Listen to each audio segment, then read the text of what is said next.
There's no feeling more intense than starting over. If you deleted your homework the day before it was due, as I have, or if you left your wallet at home and you have to go back after spending an hour in the commute. If you won some money at the casino and then put all your winnings on red but it came up black. If you got your best shirt dry cleaned before a wedding and then immediately dropped food on it. If you won an argument with a friend and then later discovered that they just returned to their original view. Starting over is harder than starting up. If you're not ready for that, like if you've already had a bad day, then what you're about to go through might be too much. Feel free to go away and come back. I'll be here. Alright, thanks for coming with me on this trip. I'll understand if you have to take a break at any point. Just find a safe place to stop and quit the game. Don't worry, I'll save your progress, always, even your mistakes. This game is a homage to a free game that came out in 2002, titled Sexy Hiking. The author of that game was Jazzuo, a mysterious Czech designer who was known at the time as the father of B games. And B games are rough assemblages of found objects. Designers slap them together very quickly and freely, and they're often too rough and unfriendly to gain much of a following. They're built more for the joy of building them than as polished products. In a certain way, Sexy Hiking is the perfect embodiment of a B game. It's built almost entirely out of found and recycled parts, and it's one of the most unusual and unfriendly games of its time. In it, your task is simply to drag yourself up a mountain with a hammer.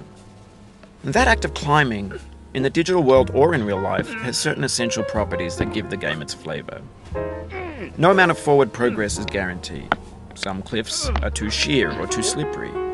And the player is constantly, unremittingly in danger of falling and losing everything. Anyway, when you start Sexy Hiking, you're standing next to this dead tree that blocks the way to the entire rest of the game.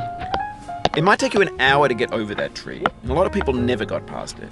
Prod and you poke at it, exploring the limits of your reach and your strength, trying to find a way up and over. And there's a sense of truth in that lack of compromise. Most obstacles in video game worlds are fake. You can be completely confident in your ability to get through them once you have the correct method or the correct equipment or just by spending enough time. In that sense, every pixelated obstacle in Sexy Hiking is real. The obstacles in Sexy Hiking are unyielding, and that makes the game uniquely frustrating. But I'm not sure Jazzuo intended to make a frustrating game.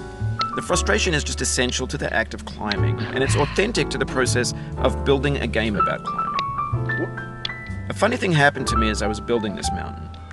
I'd have an idea for a new obstacle, and I'd build it, test it, and it would usually turn out to be unreasonably hard. But I couldn't bring myself to make it easier. It already felt like my inability to get past a new obstacle was my fault as a player rather than as a builder. Imaginary mountains build themselves from our efforts to climb them, and it's our repeated attempts to reach the summit that turns those mountains into something real. When you're building a video game world, you're building with ideas, and that can be like working with quickset cement. You mold your ideas into a certain shape that can be played with, and in the process of playing with them, they begin to harden and set until they're immutable, like rock. And at that point, you can't change the world. Not without breaking it into pieces and starting fresh with new ideas. For years now, people have been predicting that games would soon be made out of prefabricated objects, bought in a store and assembled into a world. And for the most part, that hasn't happened, because the objects in the stores are trash. I don't mean they look bad or that they're badly made, although a lot of them are. I mean they're trash in the way that food becomes trash as soon as you put it in the sink. Things are made to be consumed and used in a certain context, and once the moment is gone, they transform into garbage. In the context of technology, those moments pass by in seconds.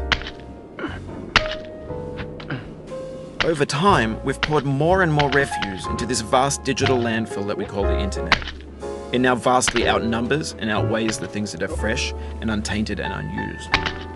When everything around us is cultural trash, trash becomes the new medium, the lingua franca of the digital age. And you can build culture out of trash.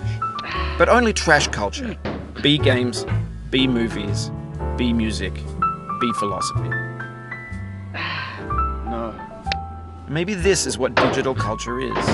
A monstrous mountain of trash, the ash heap of creativity's fountain. A landfill with everything we ever thought of. Grand, infinite, and unsorted. There's 3D models of breakfast, Gen X's fanfic novels, Scan magazines, green screen Shia LaBeouf, banned stuff scenes on LiveLeak.